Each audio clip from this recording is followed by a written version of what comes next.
Bonjour à tous. Aujourd'hui, nous sommes le jeudi 4 septembre 2025 et notre ami Scott Ritter est de retour parmi nous. Bienvenue à nouveau, Scott.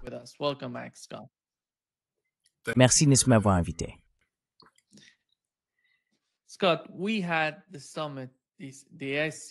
Scott, nous avons eu le sommet de l'OCS en Chine et à mon avis, l'Inde a fait la différence.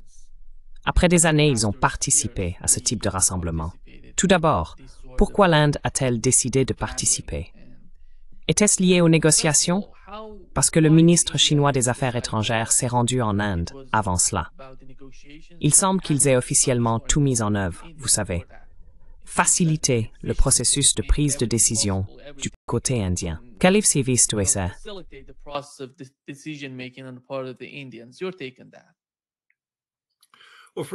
Eh bien, tout d'abord, il faut comprendre que l'Inde est membre de l'OCS, l'Organisation de coopération de Shanghai. Alors, pourquoi ne participerait-il pas? Scott, est-ce que tu es connecté à ton micro? Il semble que le micro que tu utilises n'est pas le même que celui que nous. On peut utiliser celui-ci. Oui. Ou alors, nous pouvons utiliser celui-ci. C'est toi qui choisis. Oui, le premier. Oui, c'est ce que je pensais. Oui, vas-y. D'accord. Je disais simplement qu'il y a toutes les raisons pour que l'Inde soit présente. Pourquoi l'Inde ne serait-elle pas là? Oui, tu devrais peut-être changer ça, parce que ta voix monte et descend sans arrêt. Je ne sais pas ce que c'est. Je ne sais pas non plus ce qui se passe. Et ça alors? Est-ce que c'est plus cohérent? Oui, bien. Allez-y. Désolé pour cela. Non, écoutez, l'Inde allait participer. La question est de savoir à quel niveau de participation et quel en serait le résultat. Écoutez, l'Inde et la Chine travaillent à rétablir leurs relations depuis un certain temps déjà. L'année dernière, ou il y a 2 ans je crois, à Kazan, vous savez, Poutine a réuni Modi et Xi, et il était question d'une promesse de réconciliation. Mais vous savez, il y a de gros points de friction. Et l'un des plus importants, c'est la sécurité des frontières.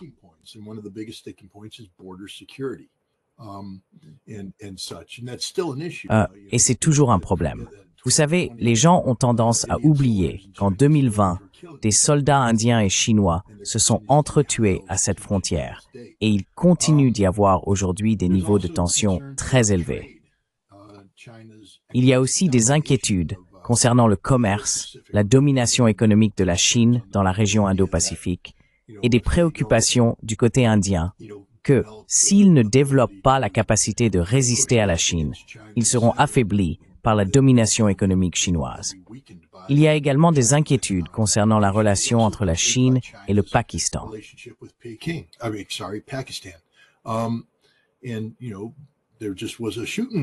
Il y a eu récemment une guerre ouverte entre l'Inde et le Pakistan, où le soutien militaire chinois au Pakistan a joué un rôle crucial.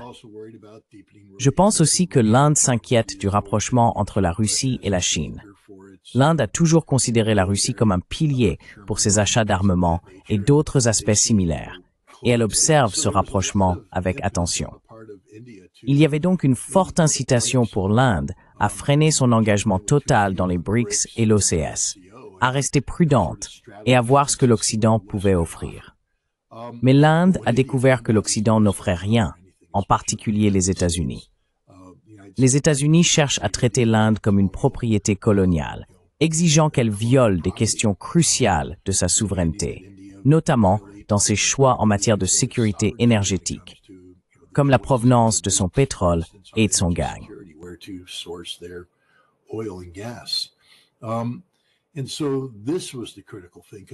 C'était donc l'élément crucial, car je ne sais pas si Modi serait allé en Chine autrement.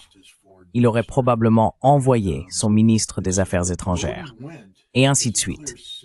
Mais Modi y est allé pour envoyer un signal clair aux États-Unis, au président Trump, que l'Inde ne se laissera pas intimider par les États-Unis, qui ont imposé de lourds droits de douane à l'Inde et des sanctions secondaires, pour ainsi dire, pour avoir continué à acheter de l'énergie russe.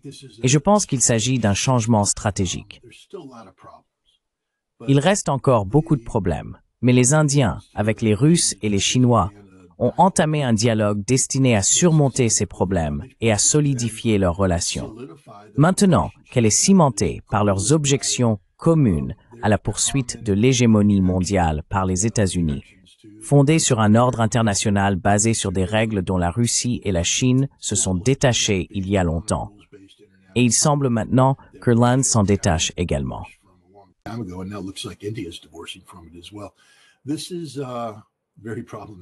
C'est très problématique pour les États-Unis. C'est quelque chose qui peut briser l'économie américaine et isoler dramatiquement l'Amérique sur la scène mondiale. Je ne vais pas dire qu'il n'y a aucune chance pour l'Amérique de réparer ses relations, mais je dirais qu'à l'heure actuelle, étant donné les très mauvais conseils que Donald Trump reçoit de son secrétaire d'État, de son secrétaire au Trésor et d'autres, il ne semble pas que l'administration Trump ait ni la volonté, ni les outils nécessaires pour rétablir les relations avec l'Inde. Vladimir Poutine et Xi Jinping, eux, les ont certainement. Et il semble que cela restera dans l'histoire comme l'un de ces moments de décision stratégique où les États-Unis ont finalement poussé l'Inde à quitter sa position d'équilibre pour se rapprocher de la Chine et de la Russie.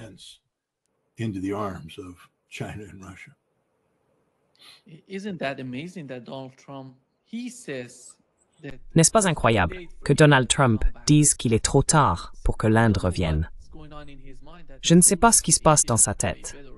Qu'il serait trop tard pour que l'Inde ait une meilleure relation avec les États-Unis. Parce que regardez la situation entre la Russie et la Chine. Ils sont dans un partenariat que personne n'arrive à séparer. Et je ne sais pas combien de temps il faudra à l'administration de Washington pour comprendre la réalité et la nature de la relation que l'Inde entretient avec la Russie et la Chine.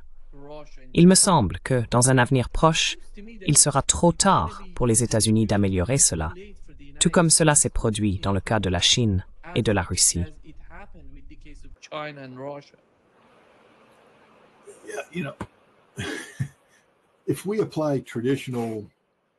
Si nous appliquons des modes de pensée traditionnels à ce problème, cela n'a aucun sens. Donald Trump est littéralement en train de commettre un suicide géopolitique à l'instant même, et il le fait de son plein gré. Tellement volontairement que l'on se demande si ce n'est pas délibéré. Je veux dire, toi et moi, tu sais, on commence à parler comme si c'était une grosse erreur de la part des États-Unis. Mais tu sais, j'ai passé beaucoup de temps à me gratter la tête en me demandant quoi? Pourquoi ferait-il cela? C'est tellement évident que cela va mener à l'échec, à moins que l'échec ne soit précisément ce qu'il cherche à atteindre.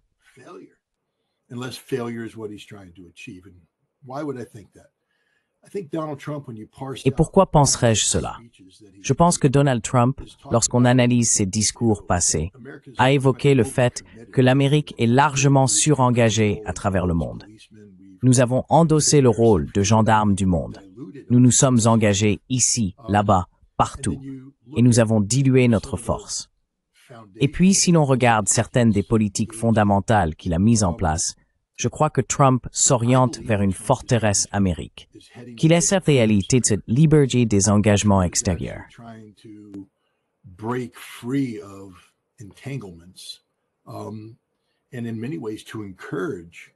Et de bien des façons, il s'agit d'encourager l'émergence de structures de pouvoir qui permettraient de créer un équilibre dans le monde. Aujourd'hui, l'ordre international fondé sur des règles ne fonctionne tout simplement plus. Il s'effondre. C'est le chaos. Et si les États-Unis continuent d'essayer de réparer cela, nous allons simplement sombrer. C'est comme essayer de faire flotter le Titanic après qu'il a heurté l'iceberg. Il est temps de quitter le Titanic, de monter sur le bateau de sauvetage et de terminer le voyage. À mon avis, la seule chose qui ait du sens, c'est que Donald Trump est sérieux dans sa volonté de créer un bloc économique nord-sud américain, dominé par le dollar, dominé par les États-Unis, d'avoir une Europe faible et soumise, qui sera liée à l'Amérique sur le plan énergétique et monétaire. De même pour le Japon et la Corée du Sud.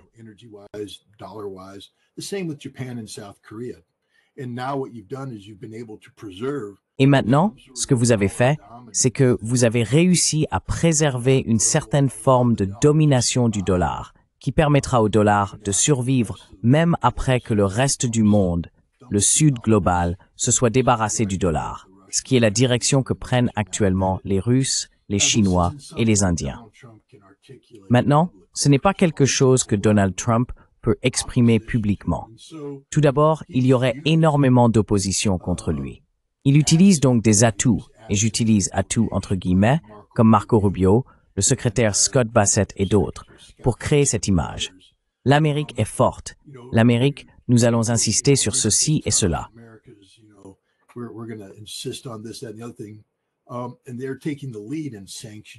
Et ils prennent l'initiative de sanctionner et d'isoler les États-Unis.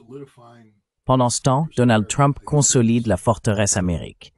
Je pense qu'il se concentre sur le fait de mettre le Canada, le Mexique, l'Amérique centrale et l'Amérique du Sud sous sa coupe.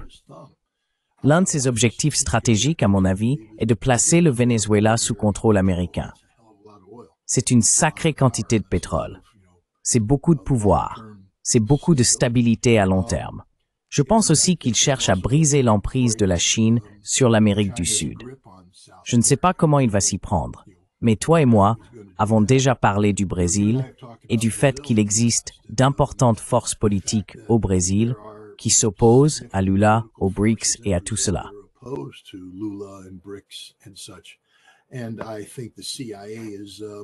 Et je pense que la CIA s'amuse beaucoup en ce moment au Brésil et en Amérique du Sud, en jouant à ses petits jeux habituels. Recruter des gens, en aligner d'autres, en saper certains, tout cela pour provoquer de l'instabilité dans la région, afin que l'Amérique puisse nommer les autocrates qu'elle préfère. Je ne sais pas si cela va réussir, mais c'est la direction que je vois prendre les États-Unis, avec Marco Rubio en tête de file. Je veux dire, pourquoi a-t-il été nommé secrétaire d'État? Pas parce qu'il est en faveur de la paix avec la Russie, ni même parce que c'est un grand sioniste. Il a été nommé secrétaire d'État parce que sa priorité, c'est le Venezuela et l'Amérique du Sud.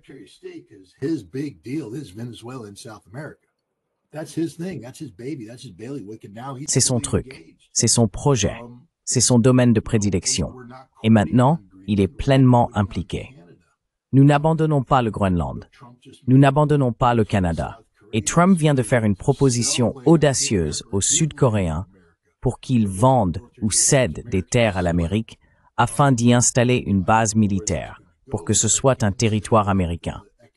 Je ne sais pas où cela va mener, mais je peux dire que l'avenir économique de la Corée du Sud et du Japon sera étroitement lié aux États-Unis, parce que nous avons réussi à les isoler du reste du monde. Ils n'ont plus qu'une seule issue. L'Europe est brisée, et l'Europe n'aura d'autre choix que de se rallier sous le contrôle américain. Et c'est l'Amérique forteresse que je vois se dessiner. Pour que cela se réalise, nous devons résoudre le problème indien.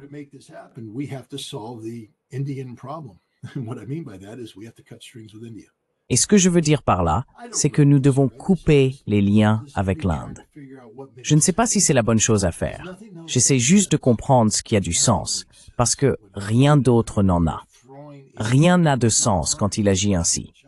Je veux dire, nous jetons l'Inde dans les bras de la Russie et de la Chine. Pourquoi?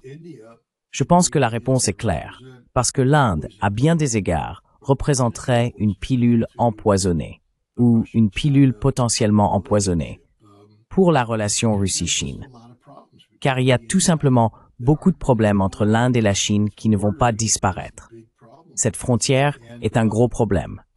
Et en forçant l'Inde à s'investir totalement dans cette relation, on les pousse à accepter l'Inde.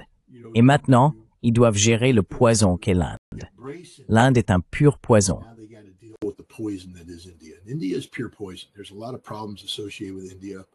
Il y a beaucoup de problèmes liés à l'Inde. Vous savez, je ne pense pas que cela va finir par être le trio du paradis. Ce sera plutôt le trio de l'enfer. Et je pense que c'est un autre objectif ici, créer des problèmes pour la Russie et la Chine, des problèmes indirects. Encore une fois, la CIA est derrière tout cela. C'est une façon de penser et de modéliser typique de la CIA. C'est la seule explication que je peux trouver. Je ne vais pas vous dire que c'est de l'or en barre et que c'est exactement la vérité. C'est une spéculation, mais rien d'autre n'a de sens. Rien n'a de sens. Pourquoi couper littéralement l'Inde et l'encourager à se jeter dans les bras de la Russie et de la Chine?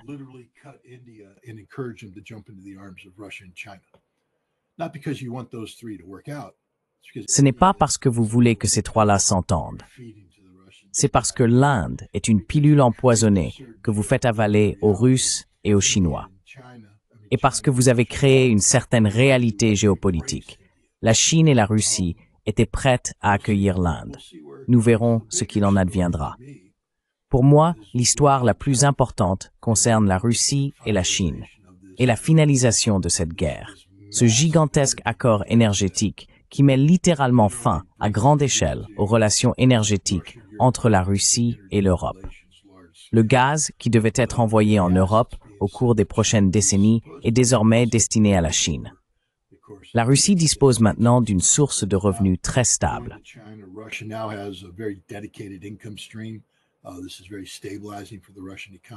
C'est très stabilisateur pour l'économie russe. Et c'est dévastateur pour l'Europe, car cela garantit désormais que l'avenir de l'Europe sera d'acheter de l'énergie très chère, probablement la même énergie qui est actuellement extraite de Russie, envoyée vers la Chine.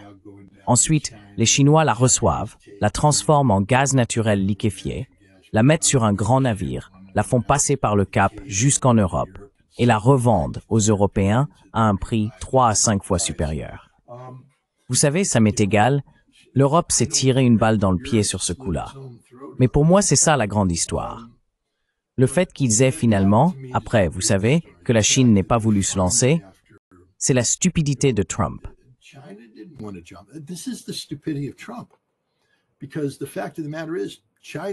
Parce qu'en réalité, la Chine a longtemps hésité à conclure cet accord.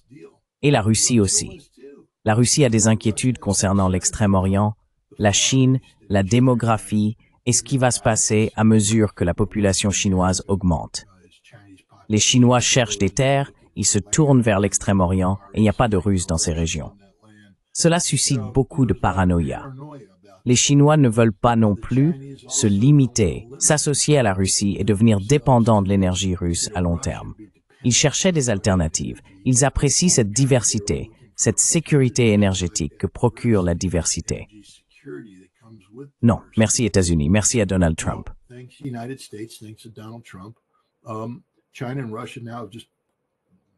La Chine et la Russie maintenant, ils sont passés directement à nous sommes liés ensemble pour les 30 prochaines années et plus. Et c'est ça, la grande histoire. C'est la plus grande nouvelle issue de l'OCS, à mon avis. Cette relation énergétique, parce que c'est celle qui tue l'Europe.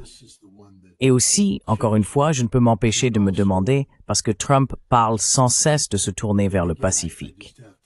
Vous n'allez pas vous tourner vers le Pacifique maintenant, parce qu'il n'y a aucun moyen de tenir tête à ce duo. Et je pense que c'est délibéré, parce que je ne crois pas que Donald Trump cherche une guerre contre la Chine. Je pense qu'il cherche à se désengager de la Chine. Je pense qu'il veut créer une Amérique forteresse.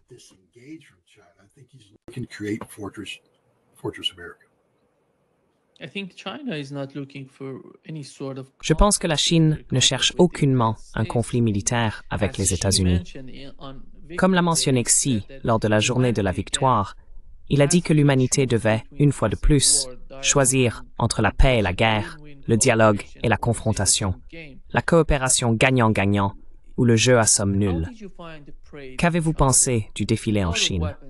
Ils ont montré beaucoup d'armes, mais il ne s'agit pas d'attaquer d'autres pays. Ils utilisent ce genre de démonstration pour montrer qu'ils sont prêts à se défendre et à protéger ce qu'ils ont accompli jusqu'à présent.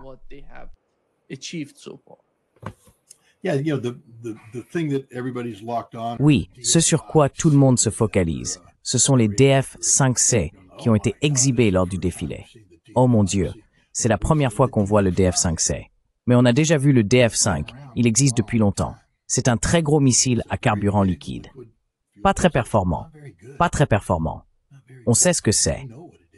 Il reste dans des tunnels et des montagnes, mais il doit être sorti du tunnel, puis dressé, puis ravitaillé en carburant. Il faut 2 heures pour le ravitailler. 2 heures. Les satellites le détectent. Le temps de vol d'un missile de contre-attaque se mesure en dizaines de minutes. Donc, s'ils commencent à sortir leur DF-5 et à les ravitailler, ils seront détruits. Alors, pourquoi mettre l'accent sur le DF-5? Parce que c'est clairement une arme de dissuasion.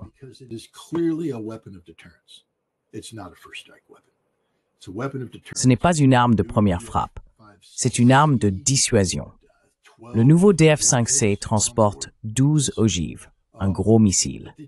Mais les Chinois ont insisté sur ce point. Ils ont dit « Nous avons la dissuasion nucléaire ».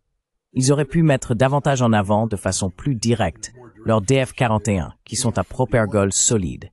Ils sont en cours de déploiement et installés dans des silos en Chine occidentale. Ce sont potentiellement des armes de première frappe. Ils auraient pu insister sur celle-ci. Mais ce qui attire l'attention de tout le monde, ce sont les DF-5, une arme de dissuasion. Le défilé était clairement une démonstration de force, mais je pense aussi que c'était une démonstration de fierté. Soyons honnêtes, tout simplement. Let's just be straight up honest here. You don't win wars with parade ground troops. On ne gagne pas les guerres avec des troupes de parade. Je veux dire, c'est beau à voir. Mon Dieu, c'est impressionnant. La discipline et l'entraînement nécessaires pour faire ça sont énormes. Mais ce ne sont pas des troupes de combat, ce sont des troupes de parade. Elles passent tout leur temps à apprendre à défiler comme ça. Si vous apprenez à défiler de cette façon, vous n'apprenez pas à vous battre. Et il faut garder cela à l'esprit quand on voit ça.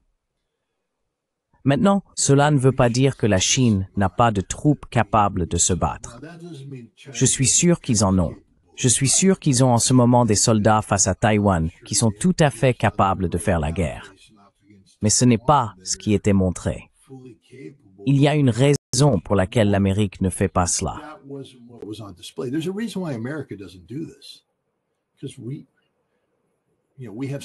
Parce que nous avons de petits contingents de troupes cérémonielles. Les Marines ont les 8e et 9e. Vous savez, ils sont en garnison à Washington, D.C. Je crois qu'il y a 3 compagnies de marines dignes de défiler. Très bien. Ils font l'équipe de démonstration silencieuse. Ils ont une fanfare. Ils font vraiment du bon travail. L'armée a, vous savez, le régiment qui garde la tombe du soldat inconnu, qui est aussi une unité cérémonielle. La marine, la garde côtière et l'armée de l'air ont toutes des unités cérémonielles. Et elles sont utilisées pour les funérailles et les grands événements. Mais nous n'avons pas une division de soldats dignes de parade. Parce que, je peux parler pour le corps des marines, nous sommes trop occupés à apprendre à faire la guerre. Nous sommes trop occupés à trouver comment tuer des gens, pas à apprendre à défiler et à avoir fière allure. Nous savons défiler, mais ce n'est pas notre métier.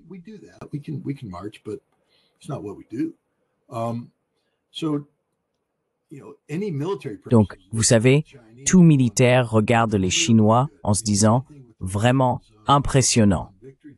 Je veux dire, c'est pareil avec les Russes lors du jour de la victoire. C'est sacrément impressionnant, vraiment impressionnant. Mais ce que vous cherchez vraiment, ce sont les soldats de combat et la façon dont ils se comportent sur le terrain. C'est ça, la véritable mesure. Et donc, ce que la Chine a fait, c'est offrir un sacré spectacle et ils en ont parfaitement le droit. C'est le 80e anniversaire de la défaite du Japon impérial. Et c'est important pour la Chine, la Russie et la Corée du Nord d'avoir un défilé comme celui-ci, parce que nous vivons à une époque où l'Occident réinvente l'histoire, où l'on a déjà vu, lors de la célébration du 80e jour de la victoire, Donald Trump et d'autres essayer de faire croire que ce n'est pas l'Union soviétique qui a vaincu l'Allemagne nazie, mais les États-Unis, la Grande-Bretagne et la France.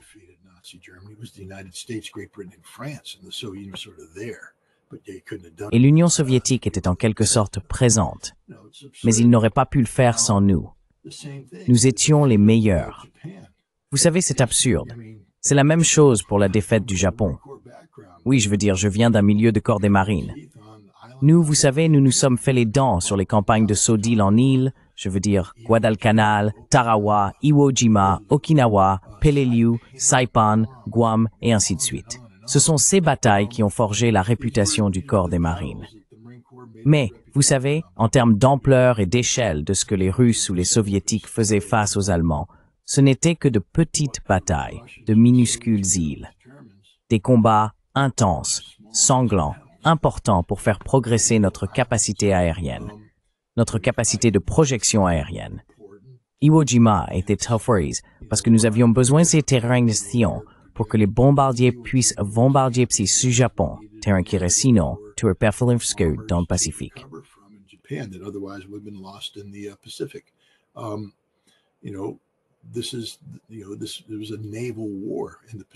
Il y a eu une guerre navale dans le Pacifique. Et même alors, une fois celle-ci terminée, l'essentiel de la puissance de combat du Japon n'avait pas encore été engagé. Je veux dire, l'armée du Kwantung opérant en Mandchourie et en Corée, plus d'1 million d'hommes. Les forces japonaises, qui continuaient encore à se battre en Chine, dans le sud-est asiatique occupé, des millions d'hommes qui n'avaient pas encore été engagés. Et c'est la Chine qui a brisé l'échine des forces japonaises sur le continent chinois. C'est l'intervention spectaculaire des Russes en août 1945 qui a détruit l'armée du Kwantung, qui a brisé leur résistance. Et finalement, cela, combiné aux 2 bombes atomiques, a poussé le Japon à dire « D'accord, c'est fini ». Oui, les États-Unis auraient dû être à cette cérémonie. Je veux dire, nous aurions dû être là.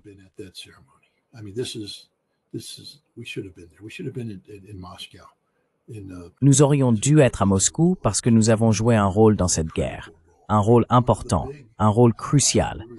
Nous étions l'un des grands alliés. Nous étions le creuset de la démocratie.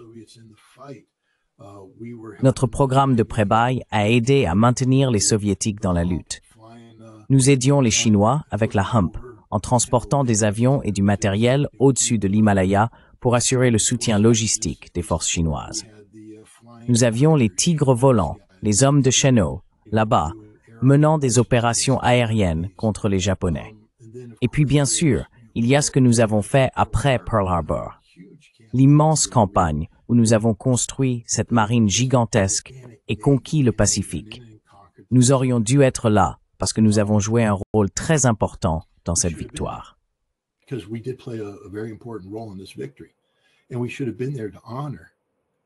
Et nous aurions dû être là pour honorer le rôle joué par les Chinois, les Russes et les Nord-Coréens.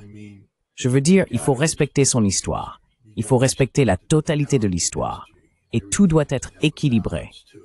Ce que Donald Trump a fait est honteux. Honteux de prétendre que nous avons gagné la guerre du Pacifique, qu'il n'y a eu aucun rôle joué par les Chinois, que les Chinois nous doivent leur liberté. Vraiment, Donald? Tu sais, la grande majorité de notre soutien, je pense même la quasi-totalité, était destinée aux Chinois nationalistes, qui combattaient aussi les communistes en même temps. Ce sont les communistes qui ont chassé les nationalistes à la fin des années 1940.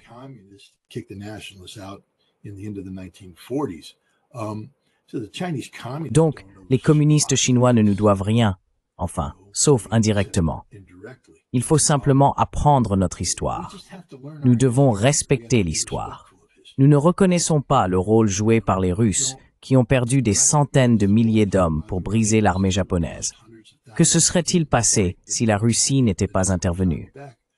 Que se serait-il passé si le Japon avait retiré ses forces vers les îles principales et avait obligé les États-Unis à venir les déloger à la baïonnette? Combien de vies américaines auraient été perdues ainsi? C'est la même chose. Nous ne respectons pas ce que les Soviétiques ont fait en Europe et nous ne respectons pas ce que les Soviétiques, les Chinois et les Nord-Coréens ont fait dans le Pacifique.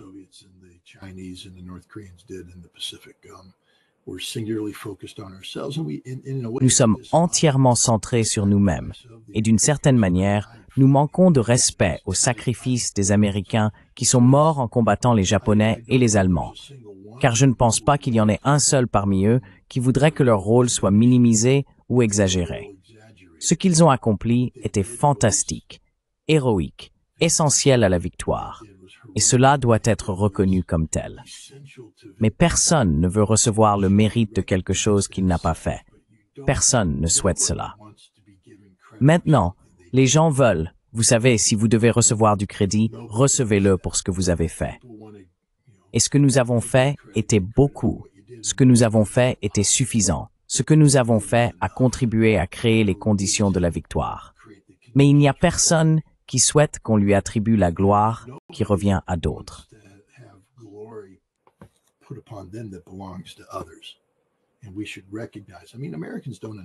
Et nous devrions reconnaître, je veux dire, les Américains ne comprennent pas ce qui se passait. Nous étions concentrés sur Guadalcanal. Pourquoi pas? C'était une bataille importante. Mais alors que la bataille de Guadalcanal faisait rage, étions-nous conscients des grandes batailles terrestres menées sur le continent chinois, des grandes batailles terrestres menées en Asie du Sud-Est? Je veux dire, certains Américains ont une connaissance périphérique des maraudeurs de Merrill et, vous savez, de la guerre entre les Japonais et les Britanniques le long de la frontière indienne en Birmanie, mais pas beaucoup plus. Nous n'y prêtons pas trop attention. Nous sommes trop occupés à nous inquiéter, vous savez, de ces batailles relativement petites menées sur ces îles à travers le Pacifique.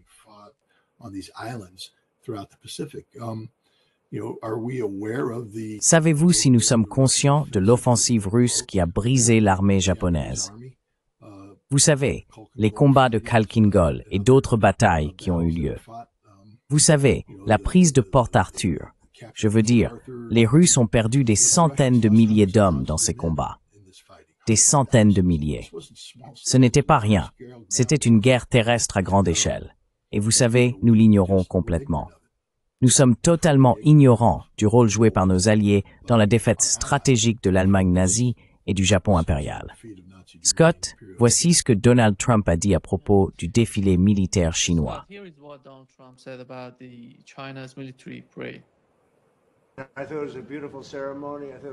Je pensais que c'était une belle cérémonie. Je l'ai trouvée très très impressionnante. Mais j'ai compris la raison pour laquelle ils l'ont organisée, et ils espéraient que je regardais, et je regardais. Ma relation avec eux tous est très bonne. Nous allons découvrir à quel point elle l'est dans la semaine ou les 2 semaines à venir.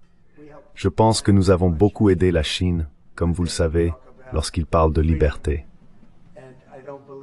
Et je ne crois pas que, et peut-être que je me trompe, j'espère me tromper, mais je ne crois pas que l'Amérique, que les États-Unis aient été reconnus pour avoir aidé la Chine à obtenir sa liberté.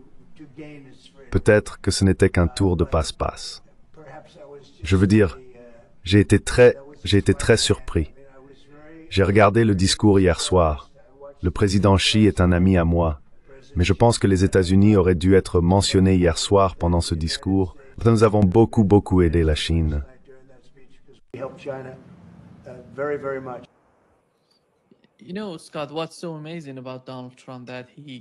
Tu sais, Scott, ce qui est incroyable avec Donald Trump, c'est qu'il dit littéralement ce qu'il pense de la situation. D'un autre côté, pour moi, il n'est pas réaliste de rejeter toute la faute sur l'administration précédente, sur l'administration Biden, pour ce qui se passe avec la Russie, la Chine et l'Inde, car cela n'aide pas si l'on se concentre sur ce qu'on ne peut pas changer. L'administration Biden n'est plus là, il n'y a plus d'administration Biden à Washington. Que ferais-tu? Quelle serait la politique de l'administration Trump envers la Russie et la Chine? On ne voit pas Donald Trump aborder ce sujet. À chaque fois qu'il parle de l'Ukraine, il parle de l'administration Biden et de la catastrophe qu'ils ont causée en Ukraine. Quand un tel changement arrive à Washington, la responsabilité t'incombe maintenant, Donald Trump, pas à Joe Biden. Et tu es le président des États-Unis.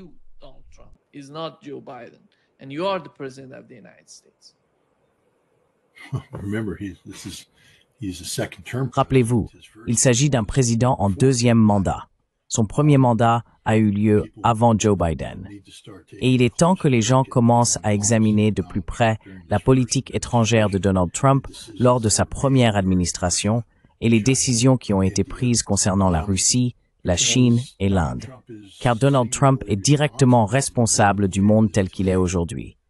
Il a initié un processus que Joe Biden a hérité. Joe Biden ne s'est pas écarté des objectifs et des buts de la politique étrangère de Donald Trump de manière significative. La politique envers l'Ukraine était une continuation de la posture très agressive adoptée par Donald Trump. L'idée qu'il n'y aurait pas eu de guerre s'il avait été président est absurde. Il y aurait eu une guerre.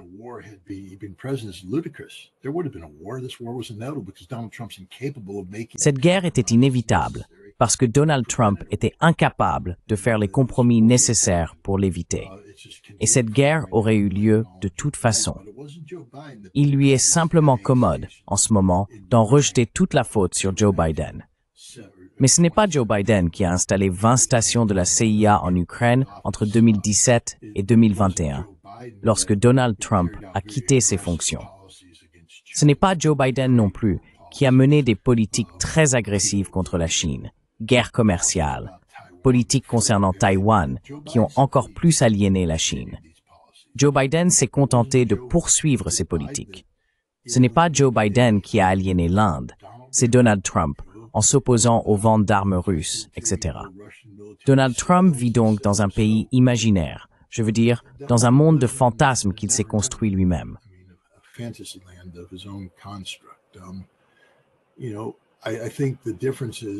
Vous savez, je pense que la différence entre avant et maintenant, c'est qu'aujourd'hui, il a une vision du monde qu'il est prêt à mettre en œuvre de manière agressive.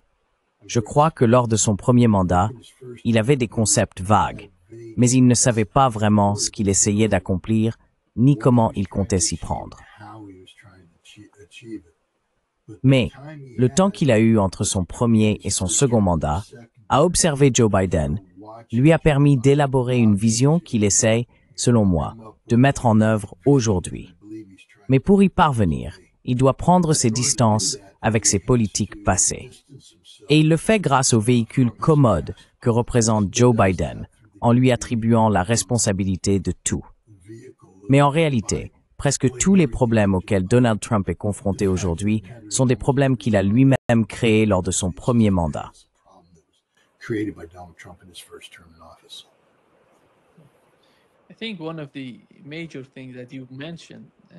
Je pense que l'un des points majeurs que vous avez évoqués à propos de ce sommet concerne ces deux gazoducs. Le second, c'est le Power of Siberia 2, qui devrait être opérationnel, je crois, d'ici 2030. Dans 5 ans, il sera en place, et ils en discutent, comme nous le savons. Mais quelle pression cela exercera-t-il sur l'Europe à l'avenir et sur les politiques européennes? Aucune pression n'est exercée sur l'Europe à cause de cela, car pour exercer une pression, il faut avoir quelque chose sur quoi appuyer, une relation, un statut. Quel est le statut actuel entre l'Europe et la Russie?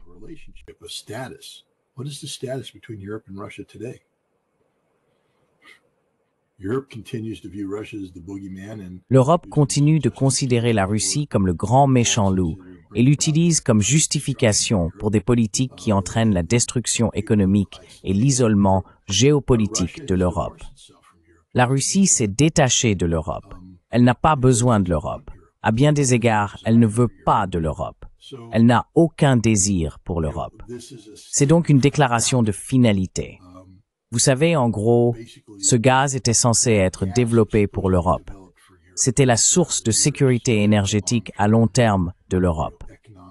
Il va maintenant en Chine, et il n'y a pas de retour en arrière possible. C'est comme ça. Le pays que j'aimerais être, c'est la Mongolie. Je veux dire, simplement s'occuper de ses propres affaires, être tranquille, et tout à coup, on vous dit, au fait, on va construire un gazoduc sur votre territoire, et vous allez recevoir plusieurs milliards de dollars par an, en quelque sorte, gratuitement. Profitez-en. La Mongolie répond, vraiment? Et pourquoi pas 2 gazoducs?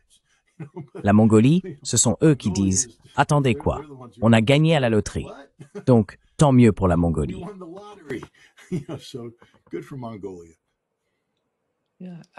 Wesh, droites que c'est ce que c'est mordu.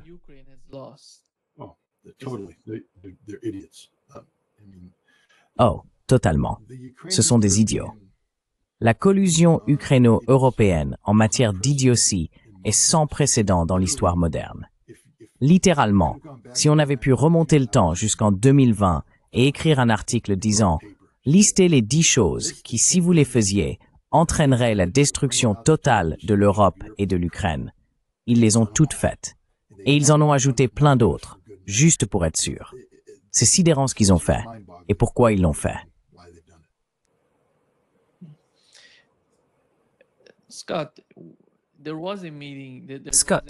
il y a eu une réunion, un briefing en Russie, et Gerasimov a présenté « Regardez le mur et la nouvelle carte qu'il montre ». Penses-tu qu'ils sont sérieux à ce sujet? Ou est-ce simplement, je ne sais pas, qu'ils voulaient faire parler d'eux? À quel point le concept d'avoir une bande allant d'Odessa à Nikolaïev, remontant jusqu'à Kharkov, faisant partie de la Russie dans l'esprit du gouvernement russe, de l'administration russe, de l'administration Poutine, est-il bossé au sérieux?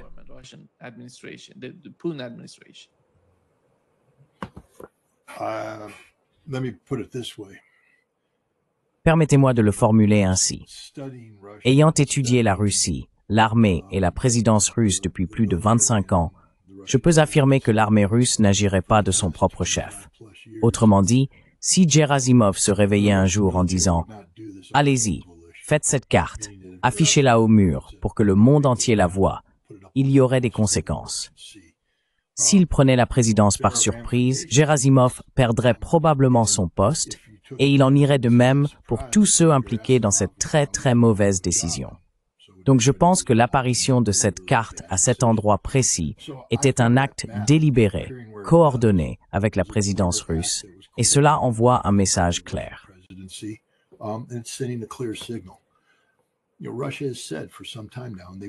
Vous savez, cela fait un certain temps que la Russie affirme, et ils ont averti les Ukrainiens en juin de cette année, d'accepter la proposition de Vladimir Poutine, qui était essentiellement le communiqué d'Istanbul, mis à jour pour refléter les réalités actuelles. Kherson, Zaporizhia, Donetsk et Luhansk feront partie de la Russie pour toujours. Et nous pouvons mettre fin à cette guerre, et tous les autres territoires vous appartiendront. Oui, il y aurait des zones tampons. Il faudrait qu'il y ait des zones tampons. Mais au final, une fois que les aspects militaires du conflit seraient résolus et qu'il y aurait une stabilité politique, ces zones tampons disparaîtraient. Mais le concept, c'est que les zones tampons existent pour une raison. Les Russes ont déclaré qu'ils devaient repousser les forces ukrainiennes, de manière à ce qu'elles ne menacent pas les infrastructures russes critiques.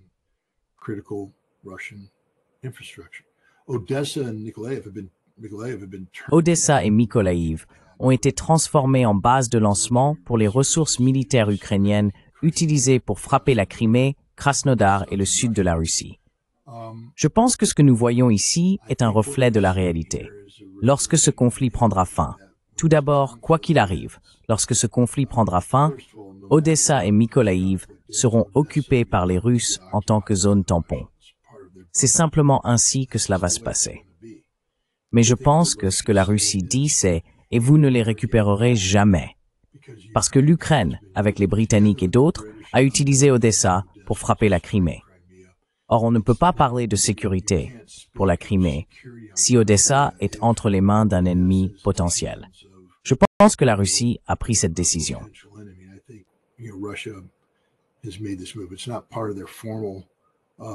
Cela ne fait pas partie de leur stratégie officielle. Vous savez, des objectifs formellement énoncés à ce stade.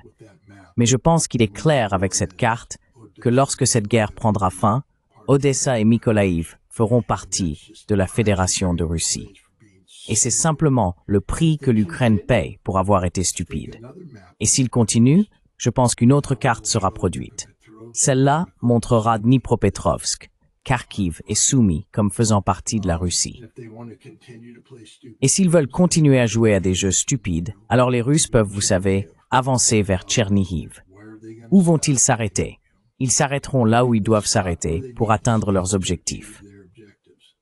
Mais non, je pense que c'était un signal délibéré de la part de la Fédération de Russie, de manière coordonnée, qu'Odessa et Mykolaïv feront partie de la Russie lorsque tout cela sera terminé.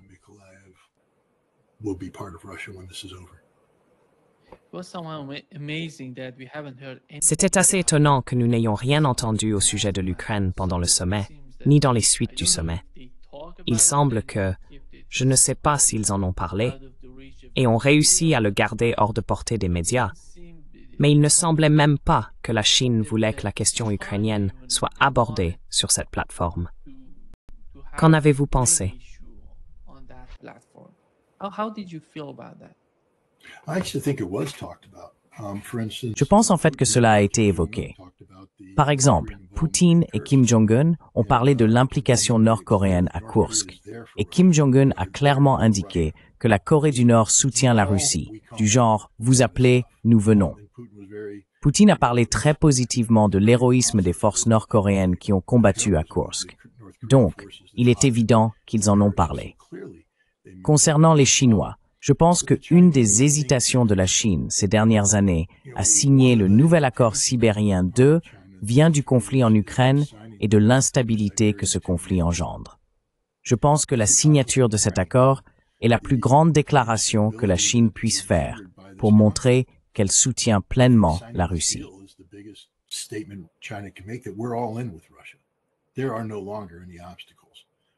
Il n'y a plus aucun obstacle. Nous sommes engagés à fond. Et ils n'auraient pas fait cela sans que la Russie leur dise quels sont leurs objectifs. On n'entre pas dans une relation stratégique d'une telle ampleur sans savoir quelles sont les intentions de la Russie vis-à-vis de l'Europe et des États-Unis. Donc, je n'ai aucun doute que Poutine et Xi ont eu une très longue discussion sur ce que la Russie va obtenir, y compris cette nouvelle carte sophistiquée.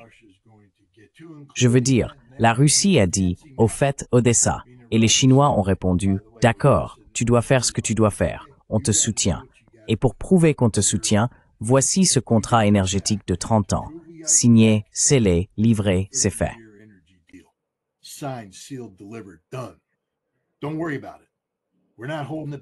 Ne t'en fais pas. Nous ne le retenons pas. Nous n'essayons plus de l'utiliser comme levier pour que tu aies une bonne relation avec Zelensky. C'est écrit noir sur blanc. Donc, je pense que le conflit ukrainien était au premier plan. Ils n'ont pas besoin de le crier sur tous les toits, mais c'est tellement évident ce qui s'est passé ici, tu sais, pour tout le monde.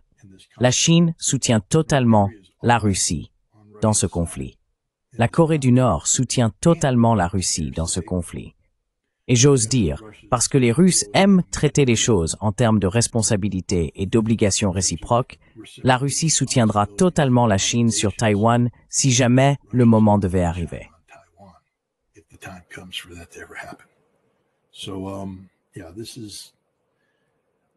Donc oui, c'est une énorme erreur tactique ou stratégique de la part de l'Occident de permettre cela. Encore une fois, si je conseillais Donald Trump, ce n'est pas le cas, mais si je l'étais, je lui aurais dit « Tu dois aller à Moscou en mai et tu dois aller à Pékin en septembre. Il faut simplement être présent, te montrer, prononcer un discours, parce qu'ils seront obligés de t'accueillir et de t'écouter et tu modifieras tous les accords stratégiques qu'ils essayent de conclure. Tu seras une force de perturbation. Tu sais, si tu veux semer la discorde entre la Russie et la Chine, rends-toi à Moscou le 1er mai. Car maintenant, Poutine devra te prêter attention au détriment de celle qu'il accordait à la Chine.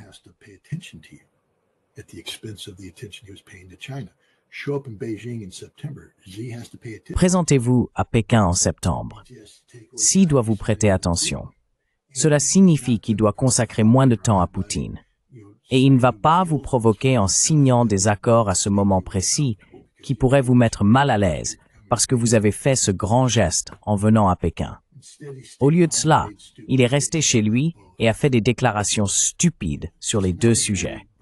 Ce n'est vraiment pas un homme très intelligent. Et il est clairement conseillé par certains des pires conseillers de l'histoire des conseillers. Parce que nous rendons littéralement le rapprochement entre la Russie, la Chine et l'Inde la chose la plus facile au monde. Nous leur écrivons pratiquement le mode d'emploi.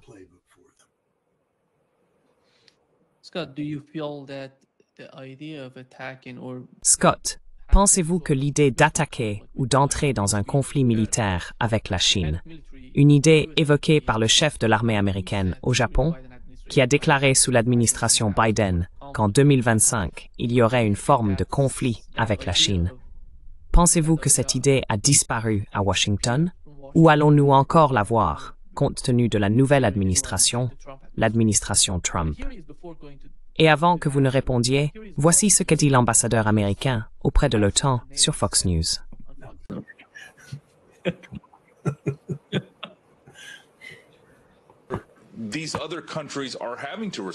Ces autres pays sont obligés de réagir. Et vous savez, la Chine, je tiens à le souligner, la plupart des équipements militaires qu'ils ont présentés lors de ce défilé étaient des technologies très probablement volées aux États-Unis ou à nos alliés. Et vous savez, ils ne pourraient pas affronter les États-Unis, même s'ils essayaient. Nous sommes la seule superpuissance mondiale avec la plus grande et la plus forte économie. Et c'est ce que nous devons continuer à faire. Nous devons continuer à investir dans notre défense et nous devons aussi nous assurer de continuer à protéger le rêve américain.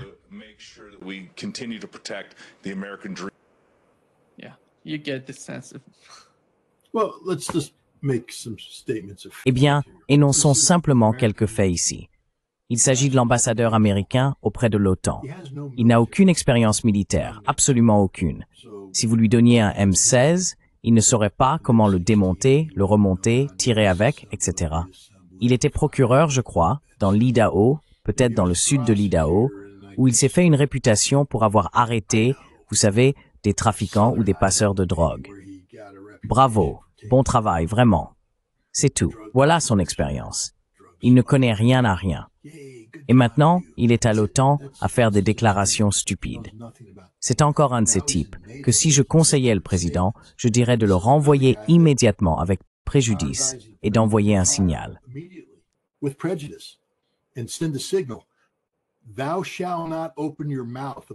Tu ne dois pas t'exprimer sur des questions politiques majeures tant que je suis président, à moins d'en avoir obtenu l'autorisation de ma part. Tu n'as pas le mandat de t'asseoir là et de dire des choses stupides qui nous portent préjudice. Cet homme a insulté Poutine. Il l'a traité de nom avant le sommet en Alaska. J'ai oublié quel nom il a utilisé, mais c'était quelque chose de profondément insultant. Un ambassadeur américain qui, lorsqu'il prend la parole, ne parle pas au nom du secrétaire d'État. Les ambassadeurs parlent au nom du président des États-Unis. Donc c'est le président qui s'exprime quand il dit les choses les plus stupides. Il doit être renvoyé immédiatement. Il ne devrait plus jamais travailler au sein du gouvernement.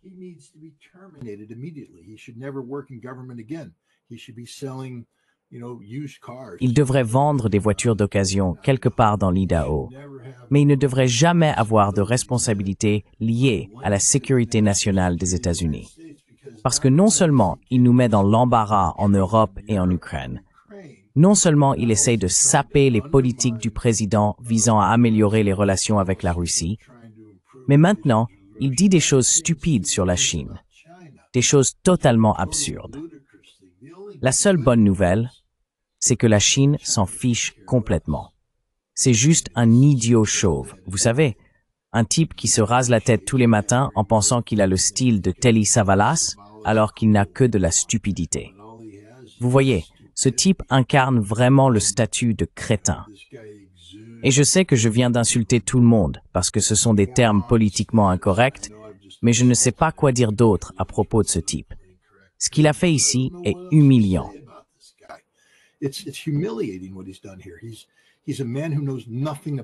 C'est un homme qui ne connaît rien à l'armée, rien du tout. Et il n'a aucune intelligence sous-jacente pour étayer ses propos. Il se contente littéralement de s'asseoir là et de débiter des absurdités. Ce n'est pas comme s'il avait lu un rapport de renseignement disant « Oh, la dernière technologie de missiles chinoise a été volée à General Dynamics à telle date.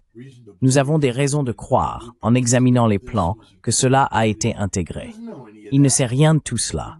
Il n'a jamais évolué dans ce milieu. Il n'a pas accès à ce genre d'informations.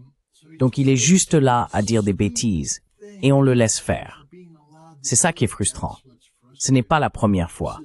Normalement, avant qu'un ambassadeur passe à la télévision nationale, vous savez, les questions qui vont être posées à l'ambassadeur sont soumises à l'avance, puis il prépare des réponses.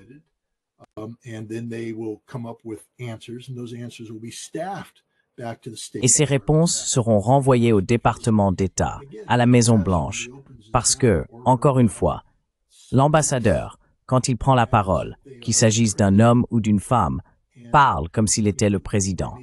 Et vous savez, il faut être clair. Je pense que ce type passe juste sur Fox News ou n'importe quelle chaîne qu'il a invité, et il fait ça juste pour semer la pagaille. Je ne pense pas qu'il y ait une quelconque directive ici. Je pense juste qu'il est là pour ça. Et c'est très mauvais pour les États-Unis. Ça nous fait vraiment passer pour des idiots. Bref, voilà.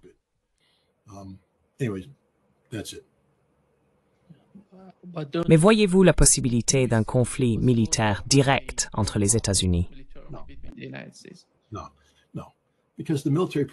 Non, non.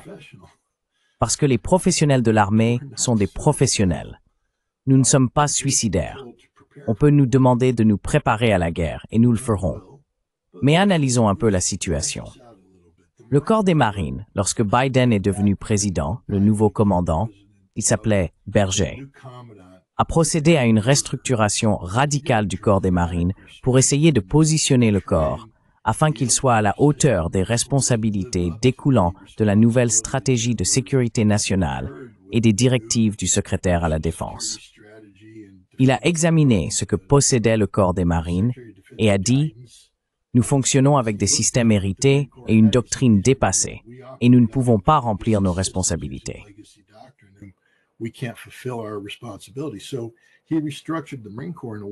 Il a donc restructuré le corps des marines de manière à créer ces unités capables d'opérer en milieu maritime, capables de mener des conflits dans le Pacifique Sud sur les îles, avec des capacités de frappe à longue portée, des missiles Tomahawk et d'autres systèmes de missiles, pour frapper la marine marchande chinoise, se déplacer ici, là-bas et tout ce genre de choses. Et cela a échoué. Cela a échoué. Aujourd'hui, le corps des marines regarde ce qui s'est passé et dit « Nous ne pouvons pas accomplir cela. C'est un concept raté. Cela n'a pas fonctionné et cela ne fonctionnera pas. » Le corps des marines doit donc réévaluer ce qu'il a fait. La marine, elle aussi, doit revoir certaines choses. Nous avons des navires mal entretenus.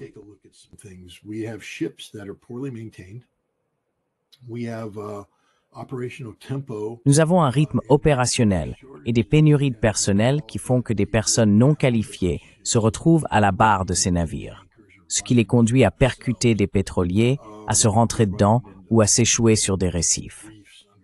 Un sous-marin a fait ça il n'y a pas si longtemps. Nous n'avons pas de système d'armes. Je veux dire, notre principal atout pour projeter la force navale, c'est justement notre capacité à projeter de la puissance. Nous avons un nombre limité de missiles. Nous avons un nombre limité de missiles antibalistiques. Nous faisons face aux Chinois, qui en ont des tonnes, des centaines, des milliers. Ils vont simplement nous submerger, nous saturer. Nous ne pouvons pas nous défendre. Nous n'avons pas de capacité de projection de puissance.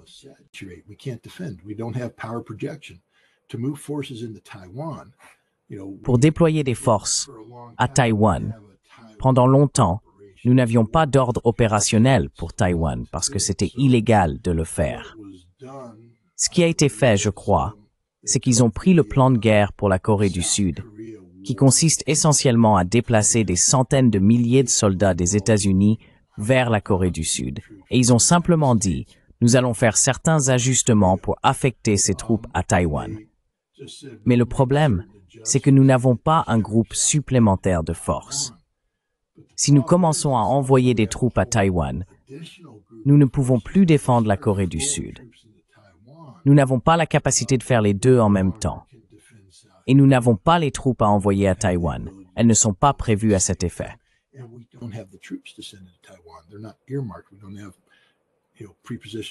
Nous n'avons pas, vous savez, d'équipement prépositionné. Nous avons restructuré notre armée de telle sorte que nous sommes incapables de renforcer efficacement nos forces. Il faudrait des années pour remettre les unités de réserve à niveau, les entraîner, préparer leur équipement. Nous n'avons plus la capacité de transport maritime pour faire cela. Nous ne pourrions pas tout faire en une seule fois. Il faudrait procéder par relais dans une guerre contre la marine chinoise, qui a la capacité d'interdire l'accès grâce à des missiles, des avions, des navires, des sous-marins. Et donc, je pense que, vous savez, Pete Hegseth, la seule chose qu'il a dite en introduction, il a mentionné que pendant son temps au Pentagone, il connaissait les jeux de guerre organisés chaque année sur un éventuel conflit avec la Chine. Et il a dit que chaque année, nous perdions. Nous ne pouvons pas battre les Chinois. La situation n'a fait qu'empirer. Je ne sais pas à quoi sert notre budget militaire, mais nous ne dépensons pas d'argent pour quoi que ce soit qui améliore actuellement notre capacité de combat. Nous avons besoin d'une réévaluation fondamentale, à partir de zéro, de ce que nous attendons de notre armée. Il faut être réaliste à ce sujet. Si nous voulons combattre dans le Pacifique, il faut commencer à construire des navires, beaucoup de navires.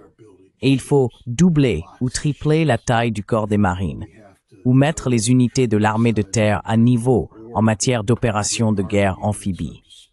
Il faut prépositionner beaucoup de matériel dans le Pacifique, car notre logistique sera mise à rude épreuve.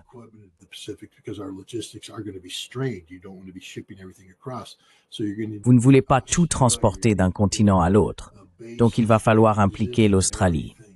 Il faut prépositionner des bases, revoir entièrement notre plan de guerre, tout. Ça va coûter des centaines de milliards, voire des milliers de milliards de dollars. Et il faut alors se demander pourquoi. Parce que la seule façon d'y parvenir, c'est de projeter de la puissance dans des opérations militaires offensives et non défensives. Et il se peut même que nous n'en ayons plus la capacité aujourd'hui, car notre économie n'est plus au niveau, et notre armée, les Américains ne veulent pas se battre. Nous avons du mal à recruter. Je sais qu'il y a eu une hausse depuis l'arrivée de Donald Trump, mais combien d'entre eux sont réellement aptes au combat?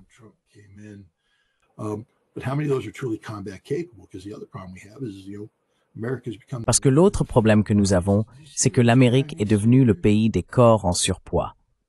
As-tu vu ces soldats chinois? Je n'ai pas vu un seul ventre rond parmi eux.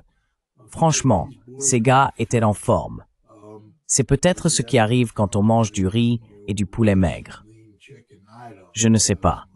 C'était la remarque la plus raciste que j'ai faite aujourd'hui, et je m'en excuse. Mais ce que je veux dire, c'est qu'ils ne mangent pas ce que nous mangeons. Et quoi qu'ils fassent en termes d'exercice physique, je dois te dire que j'ai fait beaucoup de défilés à l'époque où j'étais dans le corps des marines. Et tu sais, on n'aurait jamais pu défiler comme ça c'est sûr. On se débrouillait, mais pas comme eux.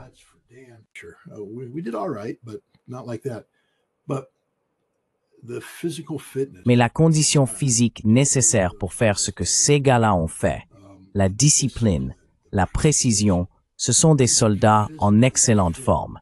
Et ils sont nombreux. Nous n'avons plus de personnes vraiment en forme physique en Amérique aujourd'hui. Oui, je peux aller à la salle de sport et trouver quelques gars qui soulèvent des poids, mais ils sont pas vraiment en forme. Est-ce qu'ils font du cross-training? Je peux aller à la salle de CrossFit et j'en trouverai quelques-uns, mais ils sont pas prêts pour le combat. Ils peuvent faire leur petit entraînement CrossFit, mais sortez-les. Mettez-leur 40 à 55 kilos sur le dos, faites-les marcher 30 kilomètres, puis demandez-leur d'effectuer une manœuvre de combat. Il n'y a pas beaucoup de gens capables de faire ça. Et pourtant, c'est ce qui est nécessaire. Nous ne faisons plus ça aujourd'hui.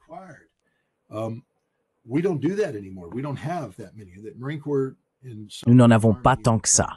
Le corps des marines et certaines unités de l'armée ont des gens capables de faire ce genre de choses.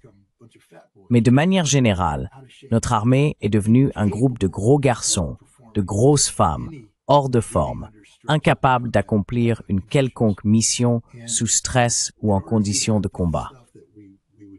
Et pour faire ne serait-ce que la moitié de ce qu'il faudrait pour affronter efficacement la Chine dans le Pacifique, il nous faudrait, vous savez, doubler la taille de notre armée. Où allons-nous les trouver? Des volontaires? Non. Et si c'était le cas, il faudrait tellement baisser les critères qu'on pourrait tout aussi bien ouvrir un glacier Baskin-Robbins, vous voyez, et attirer les gros gabarits en disant plus c'est gros, mieux c'est. L'Amérique a de sérieux problèmes structurels qu'il va falloir surmonter.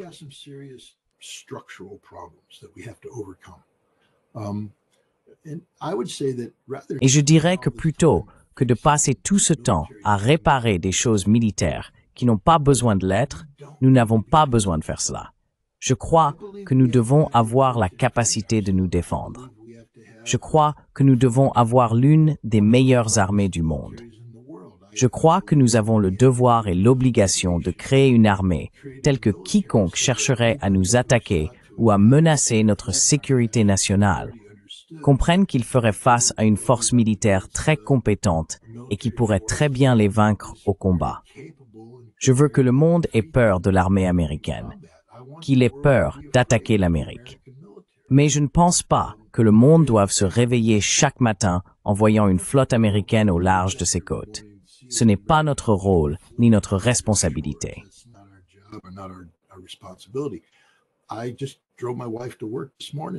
J'ai conduit ma femme au travail ce matin, et c'est drôle. En approchant de son entreprise, on fait ça depuis 25 ans, ce sont toujours les mêmes foutus nids de poules. À chaque fois, je veux dire, je pourrais fermer les yeux et littéralement les compter au fur et à mesure que je les franchis. Un ici, un autre, qui arrive, parce qu'ils sont là. Les mêmes nids de poules depuis 25 ans. Ils viennent tout juste de rénover complètement un parking et la rampe qui y mène a du bitume tout neuf. Mais dès qu'on arrive sur la route qui mène à ce parking, ce sont les mêmes nids de poules. Oui, ils viennent les boucher chaque année et bon sang, ils n'ont jamais réglé le problème de fond parce que la fois d'après, il pleut, il gèle, boum, et le nid de poule est de retour. Le même nid de poule. C'est partout. Les ponts s'effondrent. Je veux dire, il y a des quartiers entiers de la ville.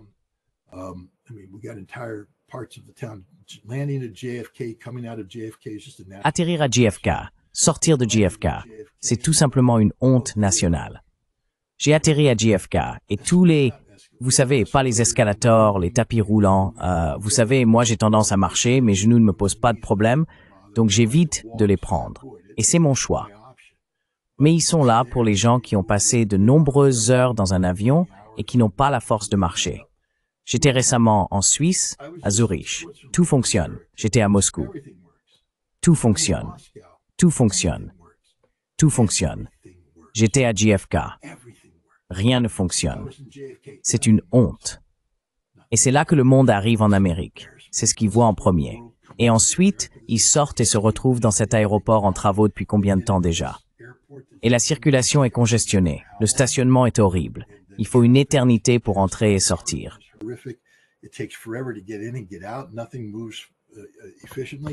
Rien ne fonctionne efficacement. C'est l'Amérique.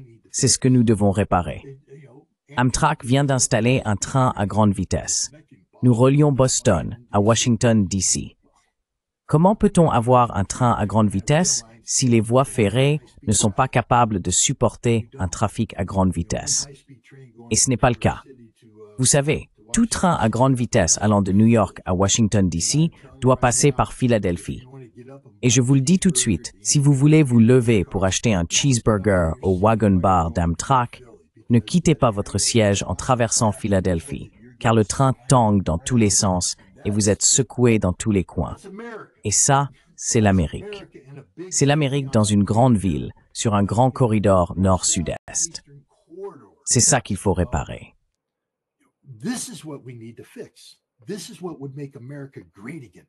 C'est cela qui rendrait l'Amérique à nouveau grande.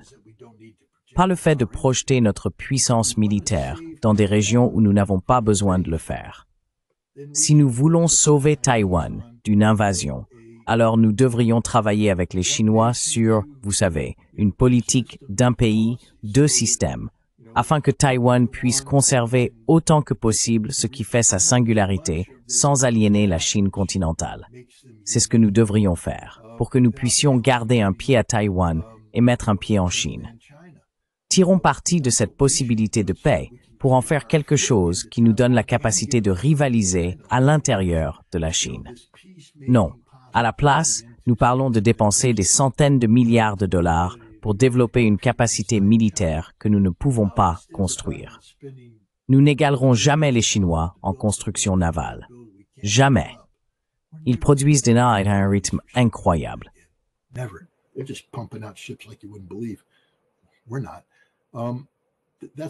Nous ne le faisons pas. C'est ce que je ferais, réparer l'Amérique, rendre sa grandeur à l'Amérique, rendre l'Amérique grande.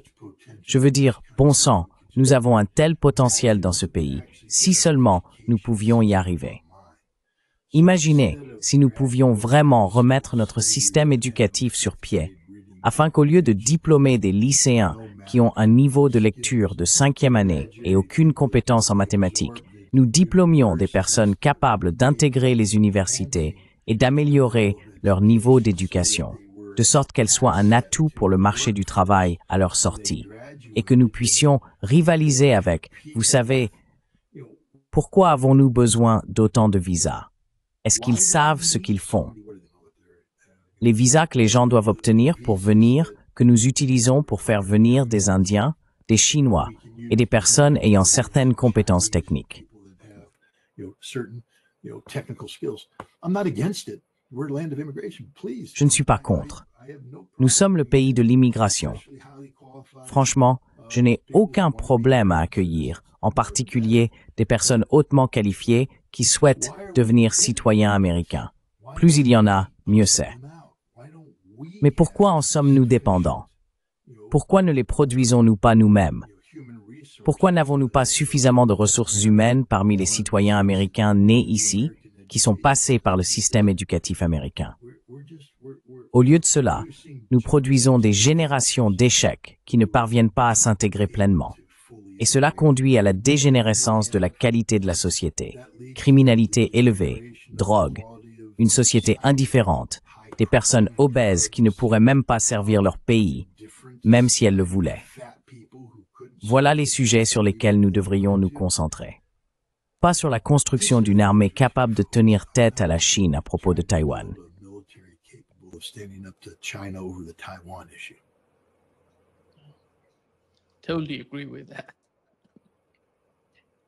Je suis tout à fait d'accord avec cela. Scott, avant de conclure, quel a été l'avantage pour l'armée israélienne de tuer le Premier ministre du Yémen ainsi que les membres de son cabinet? Quel est l'intérêt de cela pour Israël? What is the benefit out of this for Israel?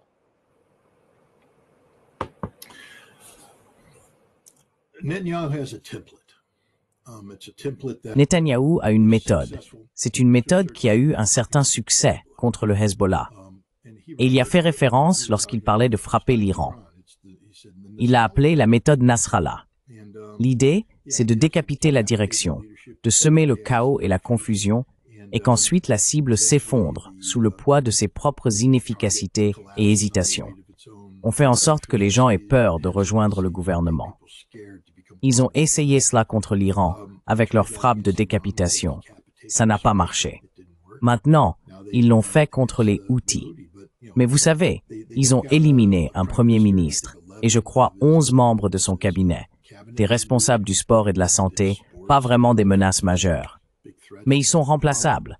Je veux dire, avec les Houthis, il n'a pas éliminé le chef idéologique du mouvement Houthi.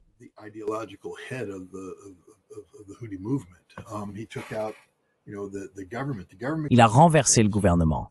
Le gouvernement peut être remplacé facilement, aisément, et il le sera. Mais c'est le modèle Nasrallah. L'objectif est de briser la volonté des Houthis de poursuivre le combat, de semer suffisamment de doutes dans les rangs des Houthis pour que certains hésitent à continuer de lancer des missiles contre Israël. Je pense qu'ils ne comprennent pas les Yémen, qu'ils ne comprennent pas les Houthis, et qu'ils ne comprennent pas que cela ne les brisera pas. Ce sont un peuple déterminé à suivre la voie qu'il a choisie. Ils continueront à résister tant qu'Israël ne mettra pas fin à son génocide contre Gaza, ne permettra pas le retour de l'aide humanitaire et n'acceptera pas un cessez-le-feu. C'est la réalité. Mais l'idée était essentiellement de reproduire le succès qu'ils avaient eu contre le Hezbollah au Liban. Merci beaucoup, Scott, d'être avec nous aujourd'hui. C'est un grand plaisir, comme toujours. No, thanks for having me. Merci de m'avoir invité.